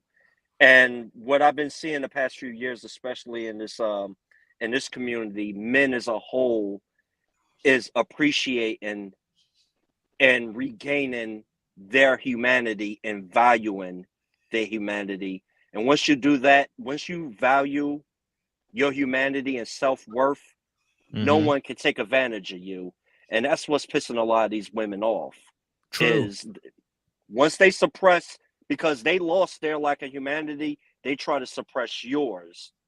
Mm-hmm. And they know once you don't value your humanity, that's when they take advantage of you and everything. And now I see a lot of Attention. men is they're regaining their humanity and their self-worth, and we're not tolerating this. And with that, I'm gonna rest my mic. Well, Yep. thank you. Thank you for that. Thank you for that. And it's the truth though. He's damn true. Yeah. Shout He's out to damn Angry he's Man's damn, grandmother. She had the perfect quote for this. He said that some people just want a partner to go to hell with. yeah. That's one of the Say it best. again. I have to shout out Angry Man's grandmother for that. That's Mm-hmm. one of the best quotes I ever heard. Some people just want a partner to go to hell with. And that's the truth. That is the absolute truth. And like I said, I can Asking pinpoint the AB. day. I can pinpoint the day where my mother's leaf turned, and it was the day my pops Mm-hmm. died. AB. And One second. and since then, has it been a struggle for me? Fuck yeah. Yeah. Oh 15 yeah. years my dad has been gone, and it's been a struggle for me because before I lost him, he became my best Uh huh. friend. Yeah. 22, probably today. 22 Mm-hmm. years. Beginning of I mean, September. I still. I forget the date, but it was the beginning of September. I do know that. mm-hmm. They Okay. pulled me out of high school and my mother told me when I got home. Yeah. Oh wow. Yeah. That's why I'm such a sports nerd, and I'm so driven to make this dream I have a reality. Mm-hmm. Because if there's anyone in my household that believed in me, it was Pops. And he would tell me all the time, don't let anyone, especially your mother or myself, stop you from chasing your dreams. Mm-hmm. Let me say that Man, again. William Let me Otis say, Snow was one bad mother. Shut your mouth. let me say that again for those of y'all in the back seat in the upper regions of old Chicago Stadium or the old Baltimore Arena. My father used to say to me all the time, don't let no one, including my mother and myself, including your mother and myself, stop you from chasing your dreams. Yep. I know this man recently made a bonehead decision, but quote from Will Smith during Pursuit of Happiness: You "Don't want let something? anyone Go tell get it. you right. Don't let anyone tell you you can't do something. Mm-hmm. Mm-hmm. You want When they something? Go get it. when they Period. can't do it, they want to tell you that you can't do it, so you don't try." Yep. That was my mother to a T before I lost her. That And was my mother to a that was my mother to a T, especially in the 2010s. Listen, Victor can vouch. I covered the Chicago Bulls as a press member for 3 years, Mhm. I remember that. which means I was getting press passes to Bulls games, big ones, Golden State, Miami, Oklahoma City. I was getting press passes to all those games, having post game interviews with Tom Thibodeau, who was the coach at the time, talking to Mhm. Derrick Rose. Yeah, that Derrick Rose, who we Victor and I saw play at Simeon At Simeon during a when city he sub. was a sophomore. Can I go in for just a quick second, because that is a wonderful memory. Go ahead, take it. Mm-hmm. That that day, now we did the Six Bubba show, and I think that was our fourth year doing it, That was our 4th year. because we did one in Welsh Ryan, then we did the other two in the pavilion, then we went back to Welsh Ryan. Mm-hmm. And Brian said, "Oh, Simeon's on the table on the docket," and I knew Simeon because I used to live in Green Street, and Simeon was real close. Mm-hmm. And he said, "Look out for the name Derrick Rose." Yeah, And because I'm I had a like, chance to see him earlier in the year play at Chicago Vocational, mm-hmm. and he And scored. And all he did was score 31 points. I said, I was like, really? Okay, like what's gonna be special about him? Because I'm not even thinking it. Right. Second possession, Simeon gets. Derrick Rose blows by everyone and drills a dunk. I mean, the place couldn't get no louder. It couldn't get no louder. I said, he's gonna be something. Mm-hmm. He's gonna be something. And he almost was something really, really special for Chicago until he got hurt in 2012. But Mm-hmm. He's it's still one. yeah, he's still special to Derek me. He is. Derrick Rose was the biggest. I'll probably say next to Len Bias, the biggest what could have been. Yep. Although Derrick Rose played in NBA, and unfortunately, Len Bias had OD'd Mm-hmm. um, after being drafted. But Derrick Rose is in my opinion the biggest what could have been if those injuries never happened to him. Because Mm, it wasn't supposed to be a LeBron era. It wasn't supposed to be Steph versus LeBron. It was supposed to be Steph versus Derrick fucking Rose. yeah. It was supposed to be Steph versus Derrick I fucking mean, Rose. And I then the mean, referees fixed that in 2011. But that's a story for another time. yeah. Mm-hmm. That's story You for know Snowman in the morning. that's the Snowman in the morning. Absolutely. You know what my sister did when I had a chance to cover a Miami Heat Chicago Bulls game in 2011, and it was the game where Kyle Korver won it. I Yeah. remember that game. Is that the one where she tried to get you to buy the tickets? Yep. One of 3 times. Oh, Yeah, she kept trying it. Both of them. More than once? See, what frightened me when I was living with my mom, and then my sister moved in, which really got on my nerve. They could bitch and whine and moan at each other and argue, and then the next minute they're cackling like witches at a brew. And once I would hear them start cackling, I'm like, oh hell no, I'm getting the hell out of here. Like, yeah, I don't want. They're gonna Oh, be at me. They're gonna come to me. Mm-hmm. I'm Snowman, like, okay, Brian. I'm like, okay, I gotta get the fuck up out of here. And my first call would always be to Victor. Mm-hmm. Of course, Chris And Baker looked at this and go like, "There's some bad juju up in this house. Real, you need to get yes, up out of there. man, It's crazy up there." there was so much bad juju in my mom's house after Pop died. It's not even funny. I was Mm, told by my mother to get shucks, what was that? Let me think. I was told by my mother to get a food stamp card. Did that, put in the application. Food stamp cards in my name. Guess where it wound up? In her in pocket. her possession. Mm-hmm. Hey, I don't want you Snowman. wasting. I don't want you wasting this on anything. But that's my card. It's your card. You can do I wish whatever one of the my hell you relatives want with it. were. Hey, Snowman. Hey, Was your mother a religious person? no, Did anybody try to urge her to get therapy or counseling for the loss of her husband? no. Oh dear.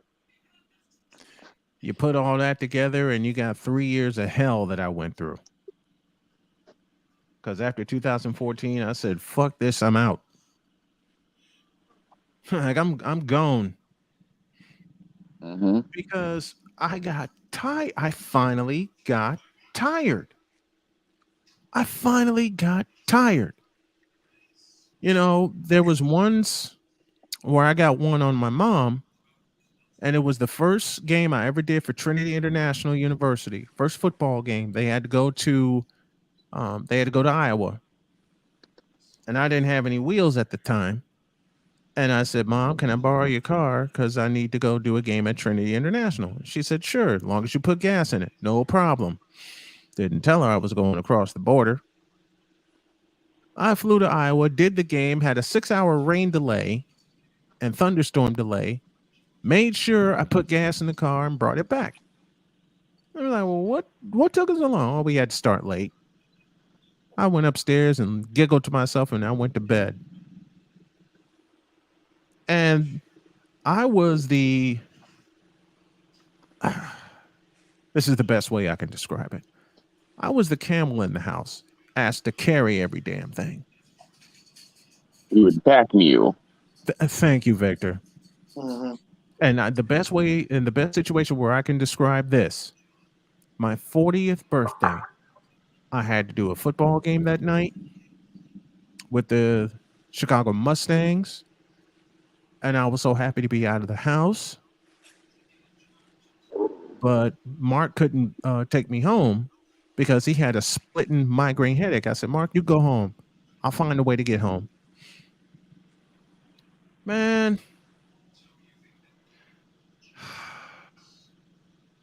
that night, I had a wonderful time celebrating my 40th birthday.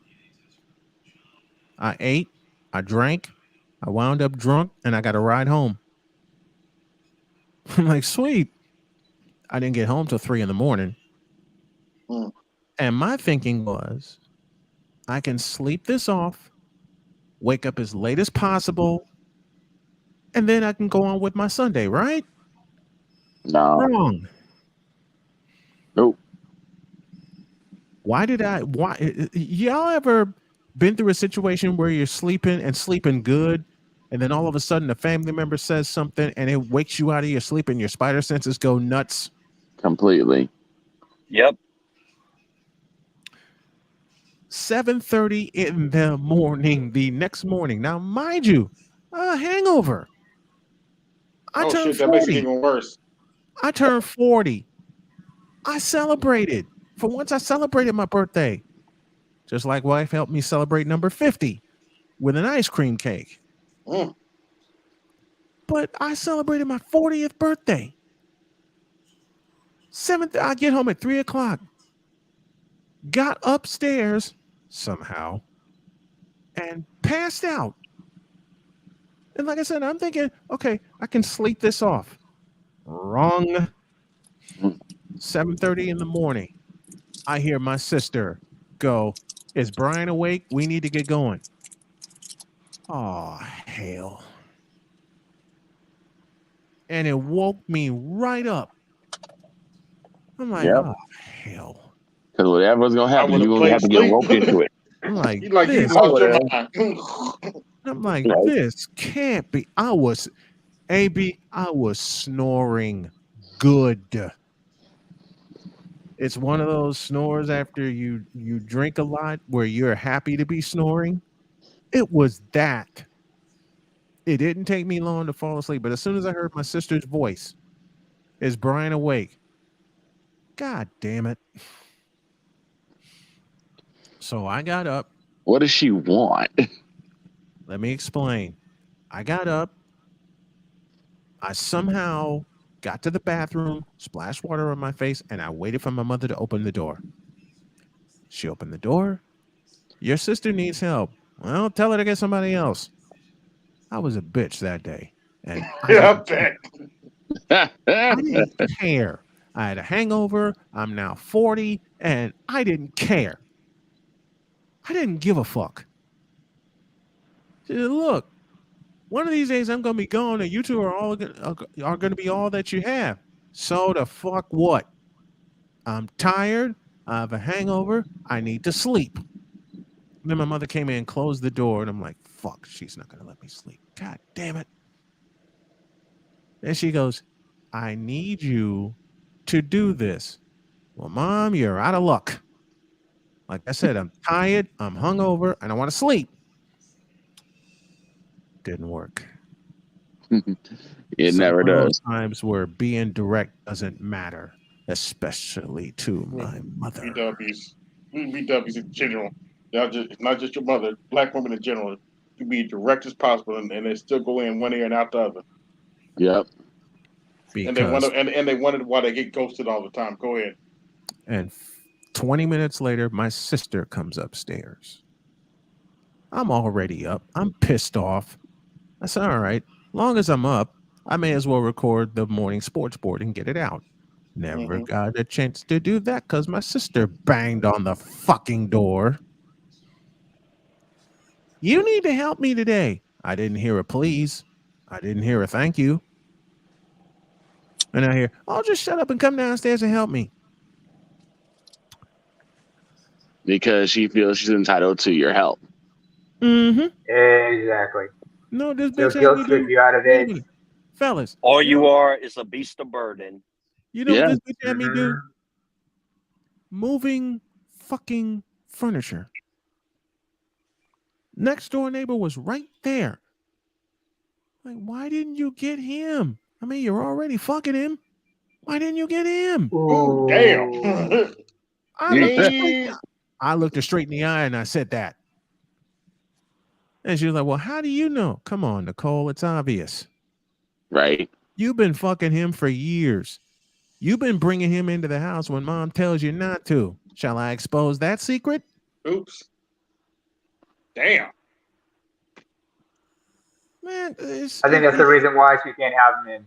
Because if he were to she brought him in to help with the things, she would like, what the hell is that nigga doing here? Yep. Hmm. Yep. So you got to be the Oh, go-to for this mess. so I got to show goodwill. I'm moving a fucking couch, which How is, big is thank this God, couch? the only piece of furniture I helped move that morning. You're not going to wear me out. I'm already worn out. Right. Hmm. So I told Nicole, look, the stuff you have in mom's car with Remington stuff, I'll go get that now. And I already know the place where you're going to go rent the truck.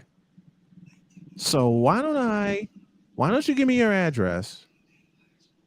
I'll move this stuff, and then you and your buddies can move the rest of the stuff. She said, all right. I got in the car. My mom said, do you know what you're doing? Trust me. I know where she's going. And I'm flying down I 80 before my mother could say anything else. I'm gone. My nephew looked at me and said, I thought you were sleeping. I was. And my nephew said, oh, they woke you up. Correctamundo. Remington knew.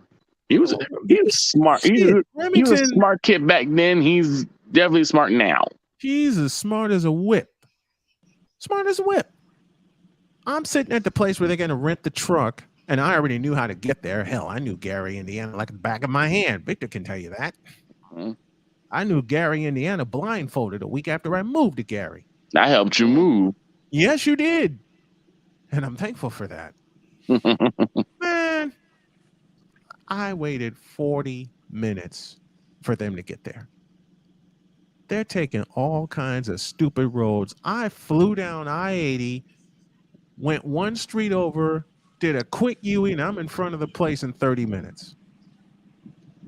An extra 40 minutes passed before they finally figured out Damn, what that the, sounds where like the my hell I mother's was. funeral. I'll tell that story in a minute. It's 40 minutes before they finally figured out where the hell I was. hmm And my mother, bless her heart, said, how did you know this place? I've driven by it many times on my way to the steel yard. Like, I know Gary, Indiana. Finally, they get the truck, they get stuff moving. I fly back to my mother's house. And again, I'm a beast of burden. I'm like, oh, son of a bitch. I'm already sweating like Never ends. crazy because it was like It 90 never ends. degrees that morning. Oh shit. She finally got moved in. Remington finally got moved in. My mother said, thanks for helping. And I'm thinking, shut up. You got me into this. hmm I went home and went back to sleep. The next call that woke me up Finally. was Victor. Yeah. And Victor said, did I miss your birthday?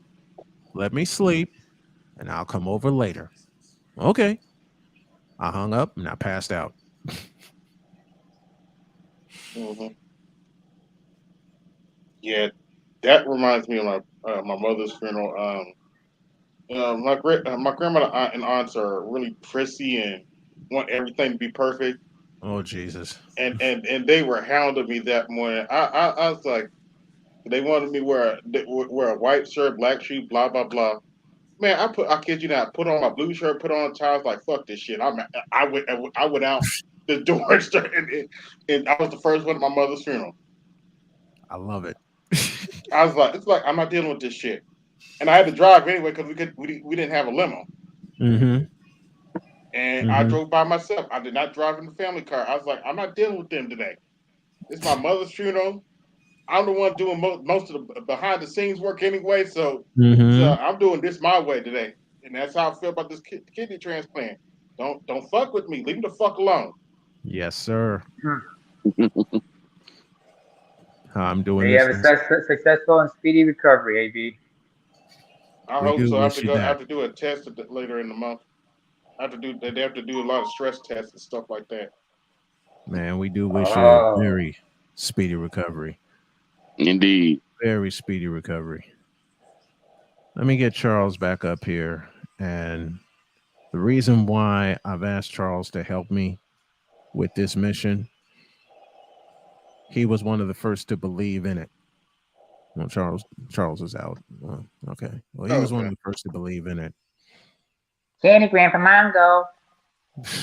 hmm Y'all know, everybody knows what that. AB, you remember what that means, right? Instagram from Mongo. Yep. Mm-hmm. Candy Mm-hmm. Grandpa Mango. Candy Grandpa Mango. Damn you, BGS, for bringing that up. I mean, Yeah, damn I you, didn't realize what BGS. that was. Well, it's my fault too because I've made the man laugh how many times when I first met him. Right. Speaking of which, I'm gonna tell you a story of when first hangout I ever got involved with on BGS. Mm-hmm.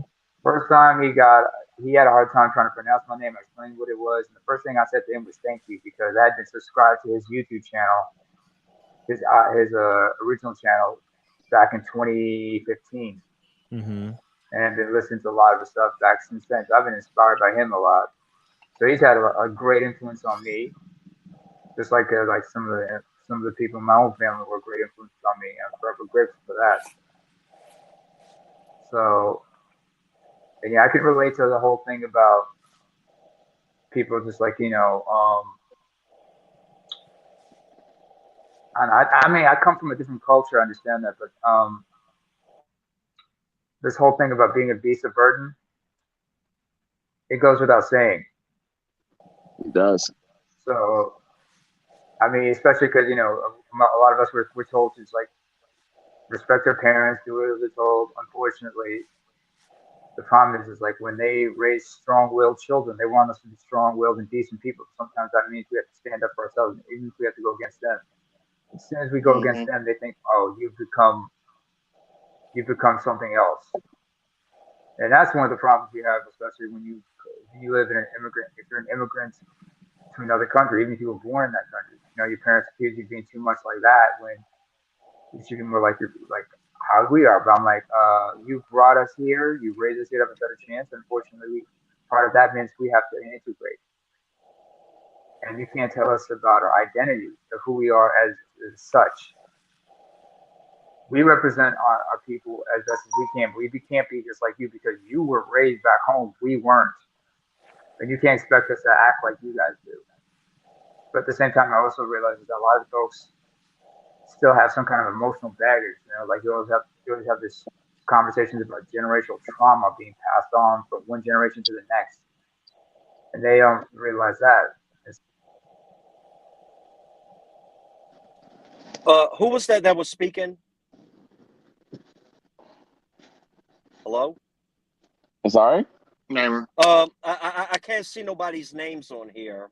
I'm on my cell phone, Oh, so Yeah. oh, what's your name, sir? yeah, sick. Oh, all right, sick. Do you think this goes more to the sense of ownership, and like I said before about the lack of humanity, where if you have a lack of humanity, they see you as an individual, but if they own you're not seen as human.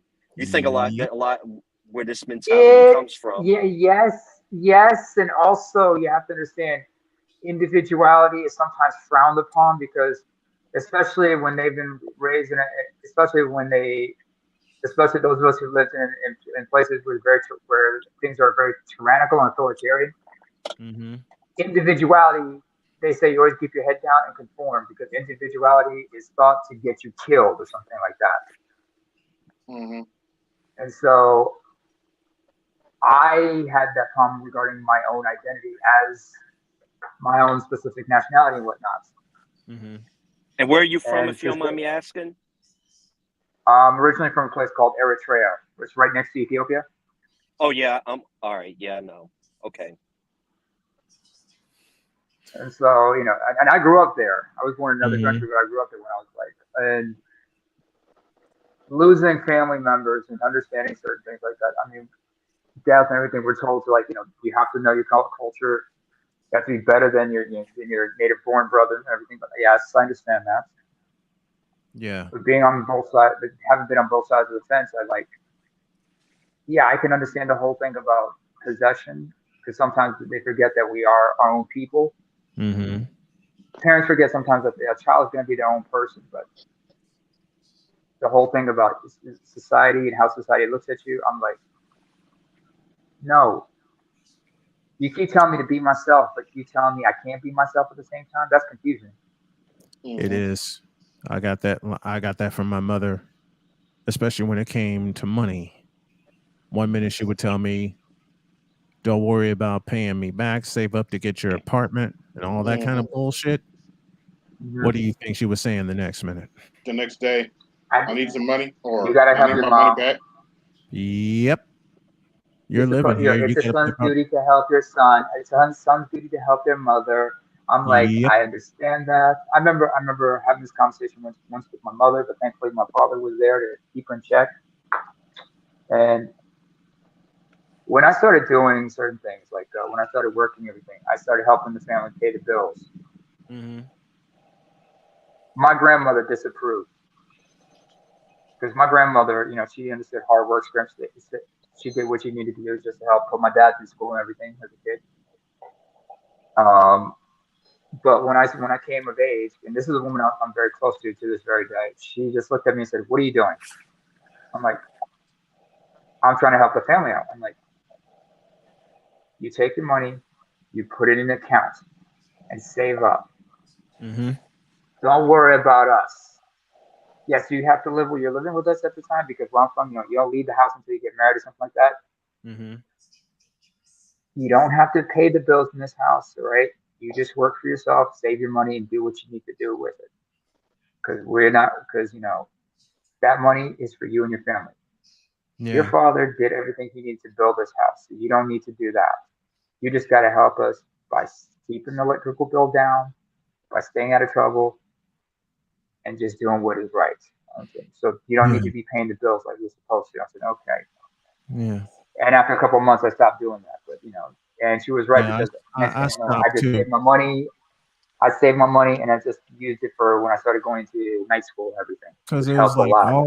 it was like all of my game checks for about a month were going to my mother, and I'm like, what the fuck am I working for? Yeah. So finally, I got tired, and I've had enough. I had enough game checks coming in, you know, every week, every couple weeks, to Mm-hmm. build up a little nest egg, and that's what I did. Yeah. And My then, mother was not happy when she found that I was paying bills. I mean, she's like, "What are you mhm, doing?" No, because my parents are good, but they're like, "What are you doing?" I want to help the family. I said, "You can help the family by saving your money and putting it to use to yourself, investing in yourself in that. Don't worry mhm, about us. We got ourselves." And I'm just grateful for that. And it's just like, yeah, because yeah, from my mother, I learned how to be, like financially disciplined and whatnot. Even though sometimes I do like to splurge every once in a while, but thank God I I'm, graduated college at least. I'm At least I learning not, to be at least. I'm learning how to be financially disciplined. Took me a long Mhm. while, but I'm learning it. I'm gonna leave it Oh, it's there. not easy. No, it's not Okay. easy.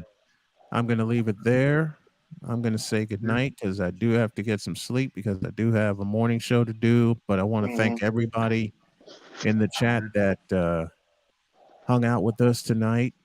If you're feeling if you're feeling generous, you can where is it? You can support the show via Cash App, and that's the tag that you need. We had a couple good donations tonight, and I appreciate y'all. Excuse me, Snowman. Excuse me, Yes, Snowman. I'm sorry to interrupt, but Peace out, Snowman. tomorrow's Friday. Yeah. Peace out, Snowman. But Snowman, we're also gonna need money for insurance, right? I know. I'm way ahead of you. Because for being Friday, what it is, it's gonna be. We're gonna need some insurance. We're also gonna need ambulances. We're gonna also need emergency crews, EMTs Mhm. on standby just in case Because somebody's gut's gonna bust. Because Chris Bass is coming on tomorrow. Don't soil this program Chris, by putting crap on Or he exactly, or Brian's exactly. one it. or Brian's one brown sexual encounter away from hurting somebody. Don't get No, me it's not started. Wednesday. Yo, It's it's not. not Wednesday. It ain't Yeah, Wednesday. but I may have one up my. This is I Friday. may have one up my sleeve just to mess with Wise. All right, like I said, folks, if you're feeling generous, you can drop us a cash app at Tallman Dr. K50, or you can support us via PayPal. I'll put the GoFundMe Good back night, up and back Snowman. together throughout the course of the weekend. So let me say good night. Let me say thank y'all for joining this evening. I appreciate it. I'm going to bed. Get So yourself some rest, man. thank you. I love you, Victor, and I love you guys. Love you too, brother. We'll do it again. We'll do it again soon. That's a promise. And for Will do. that, and with that, I'm out of here. Good night, everybody.